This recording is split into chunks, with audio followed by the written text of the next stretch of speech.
Mənbənin EHX-ini tapmaq lazımdır ki, sonra açarın bağlı vəziyyətində də ampermetrin göstərişini tapa bilək. Açarın açıq vəziyyətində yuxarıdakı 2 ohmluq rezistor işləməyəcək, ondan cərəyan keçməyəcək. Deməli, burada 2 ohm var, burada da 4 ohm var. İkisi də ardıcıl birləşdiyinə görə ümumi müqaviməti tapmaq üçün onları toplayacağıq, 6 ohm eləyəcək. Və ampermetrin göstərişi 5 amper göstərirsə, deməli EHQ bərabərdir IR-dən. IR ümumidən biz tapacağıq 5 vur 6, bu da eləyəcək 30. Deməli, EHQ-nın qiyməti olacaq 30 volt. Daxili müqaviməti nəzərə almadım, çünki onsuz da sıfırdır. Açarı bağladıqda bu iki rezistor paraleldir. Ona görə onların ümumi müqavimətini tapmaq üçün sayına böləcəm. İkisində müqavimət eynidir deyə. Bu eləyəcək 1. Bu 1 ilə bu 4 də ardıcıldır. 1-in üzərinə də 4 gələcək. Bu da eləyəcək 5 ohm. Yəni ümumi müqavimət olacaq 5 ohm. EHQ-nın qiymətini də bayaq tapmışdıq ki 30'dur. Onda I bərabər olacaq EHQ bölünsün R ümumi. Yəni 30 bölünsün 5 eləyəcək 6 amper. Yəni 6 amper cəryan göstərəcək. Tam dövrə üçün ohm qanunu bu şəkildədir. I də R-lə tərs mütənasib asılıdır. Amma fərq orasındadır ki, burada qısa qapanma cəryan şiddəti var. Ona görə müəyyən qiymətdən başlayıb azalır. Yəni ki, bu olmasa da daxili müqavimət var. Elektrolitlərin müqaviməti temperaturdan tərs asılıdır. Temperatur artanda azalır. Yəni 4 doğrudur. Və yüklə bərabər kütlə daşınması da baş verir. Hətta biz kütləni hesablaya da bilirik. M bərabərdir KQ və yaxud KIT düsturu ilə. Və yük daşıyıcılar iyonlardır. Yəni ki 1, 2, 4. R bərabər Rho L bölünsün S-dir. Rho L bölünsün S-in yerinə pi D kvadratı böl 4 yazacaq. O da qalxacaq yuxarı. D-nin kvadratını tapmaq üçün Rho L vurulsun 4'ü pi R-ə bölmək lazımdır. D də bərabər olacaq kökün altında 4 Rho L bölünsün pi R. Ola bilsin 4'ü kökdən çıxarıblar. Rho L bölünsün pi R. Belə bir cavab. C variantı. R bərabərdir R0 1 üstəgəl alfa delta T.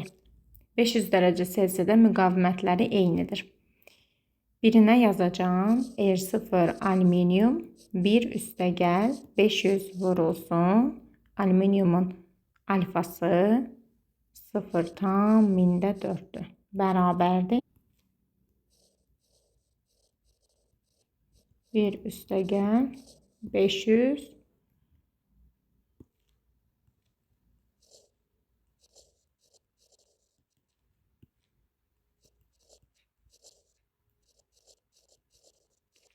nisbətini istəyir.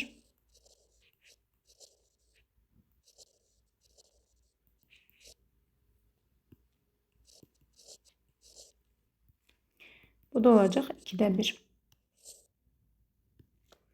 Bunlar ardıcıl birləşib. Ardıcıl birləşmədə I kvadratı RT düsturuna baxsaq, Q R-lə düz mütənasib asılı olacaq.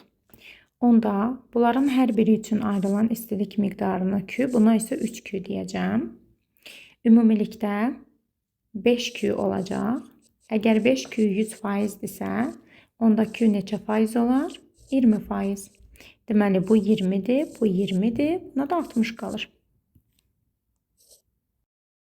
Hazırda dövrənin müqaviməti bunların cəmidir. Yəni 6 R-dir. 3 dəfə artması o deməkdir ki 18 R olması lazımdır. 6 R'dir, lazımdır ki 18 R olsun. 18 R'dən 6 R çıxanda qalır 12 R. Deməli bunlara bir dənə də 12 R'lik rezistor birləşdirsək, 4'ünün bir yerdə cəmi əvvəlkindən 3 dəfə çox olacaq. Tranzistorda əgər emitter P-dirsə, onda baza N olacaq, kollektorda P olacaq. PNP. Y variantı. Burada megadır deyə 10^6 yazdım. MV kvadratı bölü 2'ni bərabər eləyəcəm GU-ya. Buradan 10'u tapacağım. MV kvadratı bölünsün 2Y. M-i neçə veriblər? 9 vurulsun 10 üstü -31. 8 vurulsun 10 üstü 6 kvadratıdır. Bölünsün 2. 1 onda 6 var 10 üstü mənfi 19. A variantı. Bu iki rezistor ardıcıldır. Bu iki rezistor da ardıcıldır ve bunlar üçü birbirlerine paraleldiler. Onda bu iki rezistor ardıcıl olduğu için erin üzerine 2 eri gelecek. Yani onların müqaviməti olacaq 3 er. Bu da həmçinin 2 erin üzerine er gelecek. Onların da müqaviməti olacaq 3 er. Ortada da bir dənə 3 er var ve bunlar da paraleldir. Onda sayını bölərəm də. Bu da bize er verir. Yani bunların ümumi müqaviməti vereceği er.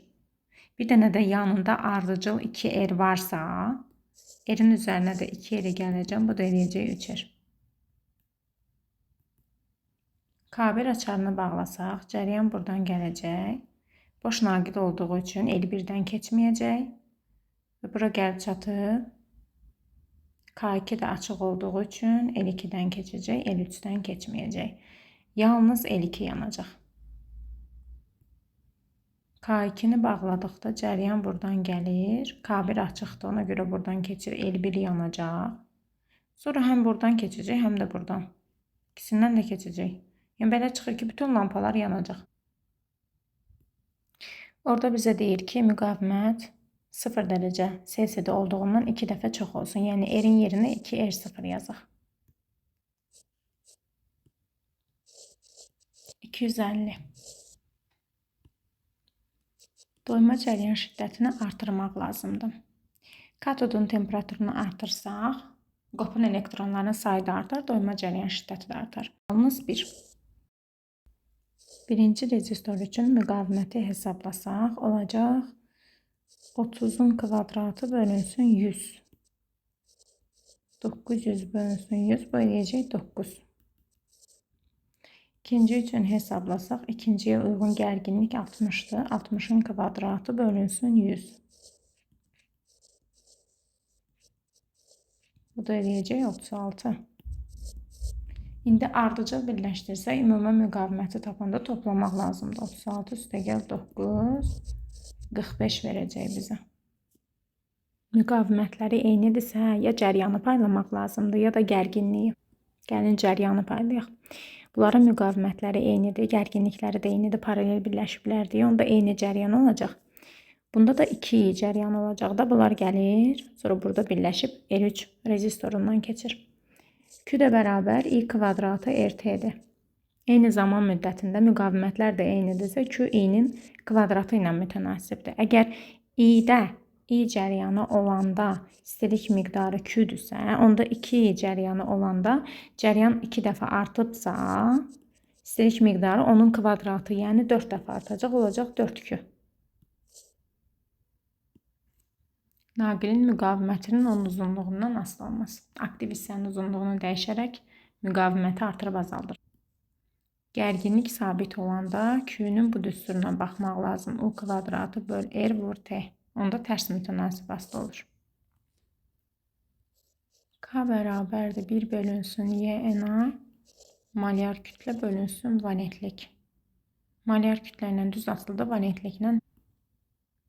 Feryumda malyar kütlə 56, magnezyumda 24. Valentlik magnezyumda 2, feryumda 3. 8'e bölsək 7 qalır, 8'e bölsək 3 qalır. Bu da edir 14 böl 9. 19 qaydadır, orada izahlıq bir şey yoxdur. Yəni N-tip yarımkeçiricilərdə elektronlar əsasdır, P-tipdə isə boşluqlar əsas olur. Və N-tipdə donor aşkardır, P-tipdə isə akseptordur. Çünki N-tipdə elektronların sayı artır. Joule istilik miqdarının vahididir. Amper cəryan şiddətidir. Belə. İndi mən buna I kvadratı RT yazsam, IR yazsam, bunlar getsə, bu ilə də bu getsə, qalacaq IT, o da bizə Q-nü verəsidir. Elektrik yükünün vahididir. Q bərabər I kvadratı RT-dir. Cəryanları bölək. Məsələn, burada olsun 3I cəryan şiddəti. Bu müqaviməti erdir, bunlarınki 2 erdir. Çox müqavimətdən az cəryan, az müqavimətdən çox cəryan keçməlidir. Ona görə də 2 i'si buradan keçər, i də buradan keçər. Belə böldüm. İndi mənə deyir ki, hansı münasibət doğrudur? Q-dəki i'nin kvadratı ilə düz mütənasibətlidir. Ən çox cəryan birincindədir, onda Q1 çox olacaq. Sonra Q2 gələcək, sonra Q3. Bu da i'dir də, elə bərabərdirlər. Ardıcıldır axı. A variantı. K bərabər M böl Q-dür. Orada mikro veriblər. Mikronun üstü -6'dır. İntensivlik Y bərabər U böl D-dir. U isə W bölünsün Y D olacaq. 2,4 10 üstü -18. 1,6 vur 10 üstü -19. Məsafə də 50 vur 10 üstü -6. 0,3 vurulsun 10 üstü 7. O da 3 vur 10 üstü 6 deməkdir. Cavabı da mega ilə istəyir. Mega 10 üstü 6'dır da. Ona görə 3 olacaq. EHG-ni verib 25 volt. Birinci burada cəryan şiddətini tapaq. Cəryan şiddətini də tapmaq üçün ümumi müqaviməti tapmaq lazımdır. Bu 2 dənəsi paraleldə, onların müqaviməti olacaq R böl 2.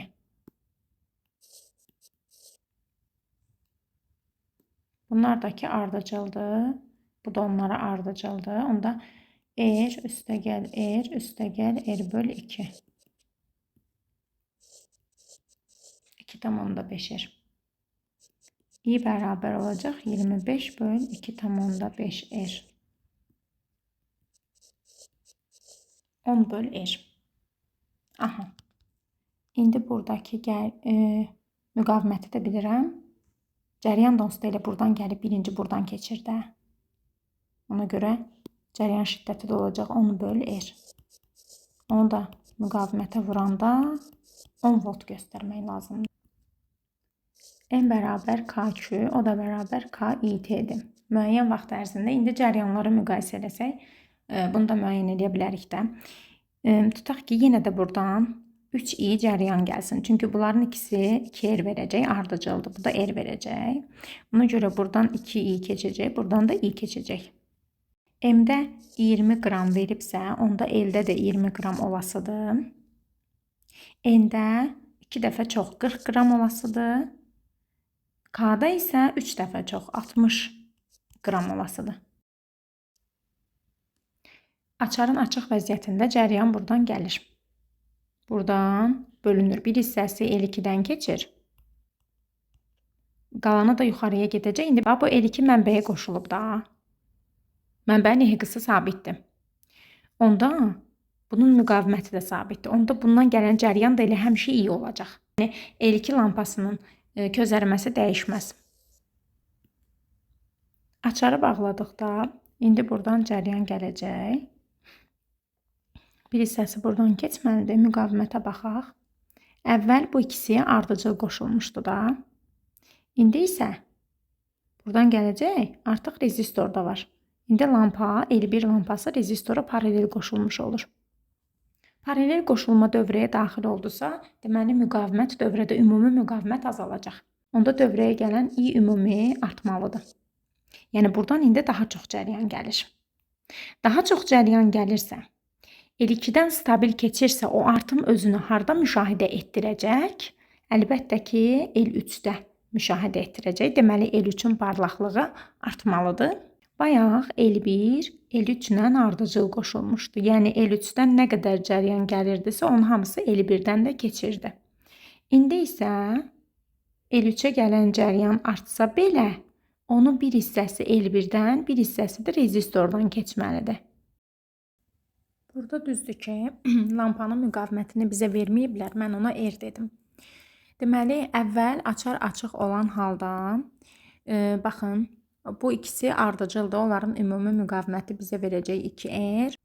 Bu 2R-lə də bu R paraleldir. Ona görə bu bizə verəcək 3-də 2R. Yəni 30-da 20R. Sonra bu açarı bağlayanda artıq bu lampa bu ikisinə ardıcıl qoşulub. Bu ikisi isə paralel qoşulub. Ona görə də olacaq R/2 üstəgəl R 1/5 R. Bir dənə də burada lampa var. 1/5 vur R, 1/5 üstəgəl R. O da eləyəcək 6-da 10 R, yəni ki 30-da 18. Gördüyünüz kimi əvvəl 30-da 20 idi, sonra oldu 30-da 18. Yəni müqavimət azaldı. Müqavimət azaldığı üçün cəryan artmış olur. Əvvəl 9 amper cəryan gəlirdisə mənbədən, bu 9 amperin 6 amperi buradan keçirdi. 3 amperi isə bunlardan keçirdi ardıcıl şəkildə. Hər ikisinə 3 amper. Çünki onların ikisinin müqaviməti 2 R eləyirdi, amma aşağıda sadəcə R var idi. Az müqavimətdən çox cəryan, çox müqavimətdən az cəryan keçirdi. İndi cəryan tutaq ki artdı, oldu 9,9 amper. Onun 6 amperi yenə buradan keçəcək. Orada bir dəyişiklik yoxdur. Qalacaq 3,9 amper. Yəni bura 3,9 amper cəryan gələcək düz bura qədər. Ona görə burada cəryan artdı. Əvvəl 3 idi, sonra oldu 3,9. 3,9 da indi bölünəcək bunların arasında. Olacaq tutaq ki 1,95 amper. İndi düzdür, mən lampanın müqavimətinə R dedim, rezistorla eyni müqavimət dedim. Ancaq ki, lap müqaviməti az da olsa, rezistordan çox da olsa, onsuz da yenə də 3 amperdən az gəlməlidir. Yəni bölünməlidir də. Ona görə də L1 lampasının közərməsi azalar, L2 lampası dəyişməz, L3 lampasının közərməsi artar. İndi bir də buna gərginliyi ilə baxaq. Açarın açıq vəziyyətində tutaq ki, buradakı gərginlik Q olsun. Bunlar da U olaraq bölünsünlər. Çünki ikisinin də onsuz da müqaviməti eynidir. Ardıcıl birləşdiklərinə görə açarın açıq vəziyyətində onlar ardıcıldılar. Ona görə cəryan da eynidir. Elə gərginlikləri də U olsun. Belə. İndi açarı bağlayırıq. Açarın bağlı vəziyyətində tutaq ki, bunun müqaviməti R-dir də. Onda bu ikisinin müqaviməti olacaq R/2. Ancaq bu müqaviməti R olacaq. R/2 də R-dən 2 dəfə azdır. Onda belə olacaq. Onların gərginliyi tutaq ki X-dir. Amma L3-ün gərginliyi 2X-dir. Müqaviməti çoxdur axı. Cəmi də yenə də 2U verməlidir də. Yəni bunlara bərabər olmalıdır. 2U verməlidir. 3X bərabər 2U. X də bərabər olacaq 2U bölü 3. Deməli burada gərginlik olacaq sonradan 2U bölü 3. L3-də də ki 2 vurulsun 2U bölü 3. Bu da eləyir 4U bölü 3. 4U bölü 3. Gördüyünüz kimi burada gərginlik əvvəl U idi, sonra oldu 2U bölü 3 azaldı. Deməli parlaqlıq da azalır. L3-də də gərginlik əvvəl U idi, sonra oldu 3-də 4U. Yəni 1,3-də 1U.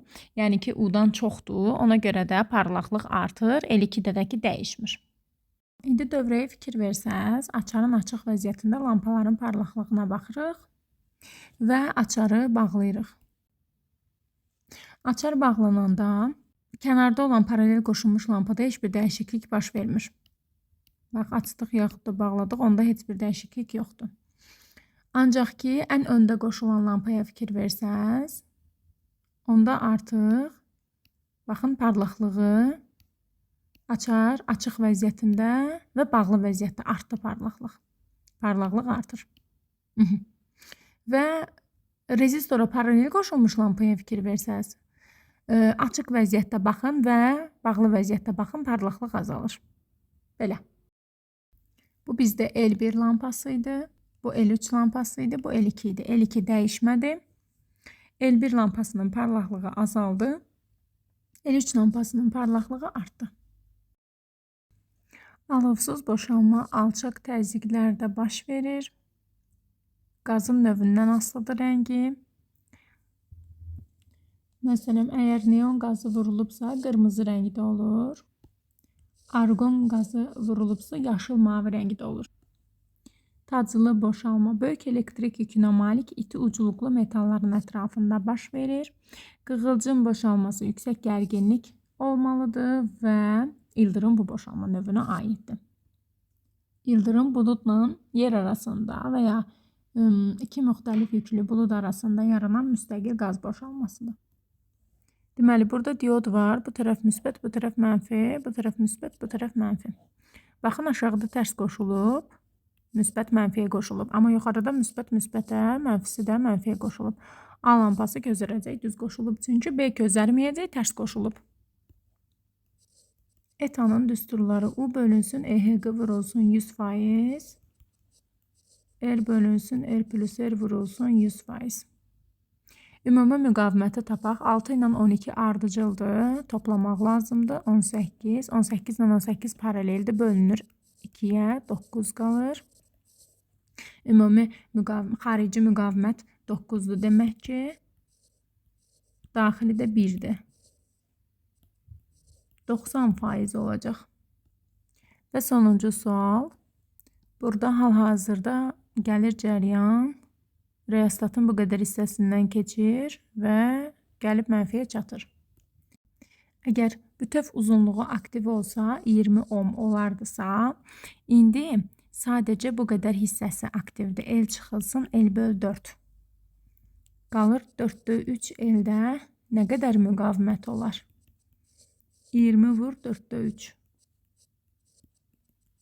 15 ohm deməli müqaviməti var. I isə bərabərdir, EHQ bölünsün R. 30-u böləcəyi 15-i, bu da eləyəcək 2 amper. Və reostatda ayrılan elektrik gücünün müqavimətdən asılılığı. EHQ eyni qalacaqdır, ona görə biz baxaq. P bərabər U kvadratı böl R. Tərs mütənasib asılılıq olmalıdır. Hal-hazırda gücü hesablasaq, 30-un kvadratı bölünsün 15.